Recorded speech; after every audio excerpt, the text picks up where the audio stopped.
Hello enthusiasts and welcome to Scaled Affairs, the show where I try to rationalize my purchases while trying to fight buyer's remorse by presenting you a review of various anime figures. So be my guest and welcome today's figure on the turntable. Nendoroid number 2020, Sophie Neuenmuller from Atelier Sophie. She comes to you in a box with a very classy design. Her name is written in a gold font. The front has this marble look to it, while the other sides have a dark purple tone and some checkered pattern on it, like some sort of fabric. Now we have blown right through the 2000 mark, but the box is still the familiar size and shape we all know and love. The blister looks very organized with all the parts housing in the front and only the base plate and mounting grain taped to the back side. The figure itself is protected by a fair amount of plastic foils. In fact, all the deployable parts have a sheet of plastic between them in order to avoid paint transfer. So if you unbox her, you also have to pull everything apart and release Sophie from all the transport safeties. Right out of the box, you might notice that there aren't many options to choose from in terms of parts or possible poses, but on the plus side, this is one of the few Nendos that is able to hold all of her accessories at once without looking overloaded. This means there are not many parts that will be left behind in her empty box once she sits on your showcase. It also makes it far easier to demonstrate her full potential when we look at her key specs as well as all the extra parts she comes with.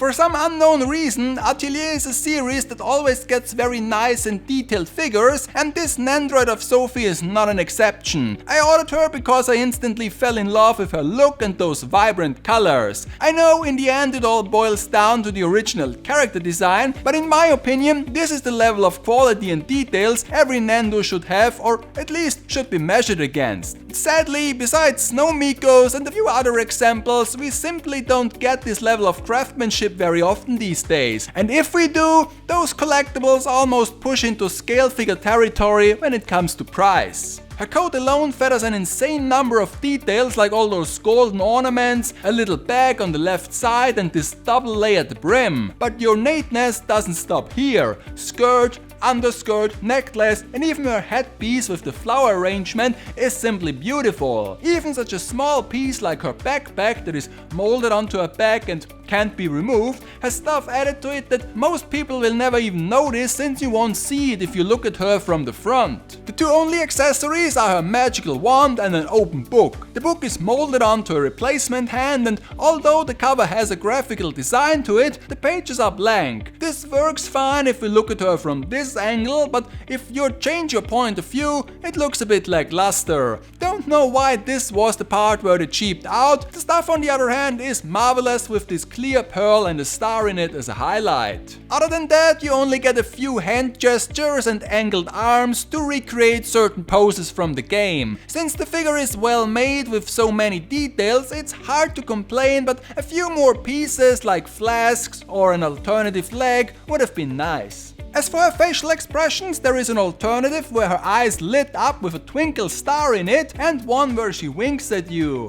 This is fine I guess, but the winking one does look a bit unfinished. I know what it is supposed to accomplish, but the iris is a large part of Nendo's face, and if it's missing, something doesn't feel right in my opinion. So I guess I might display her with the standard face, since it's the most balanced of the three.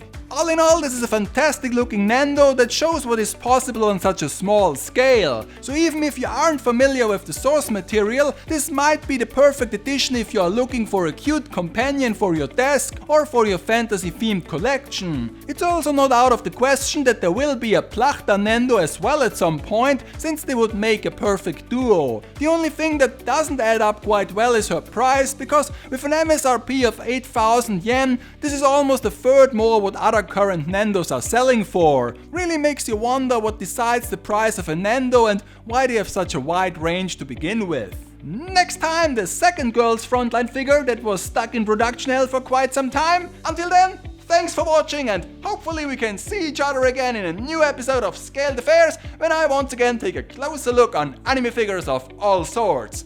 Take care out there and keep having fun collecting.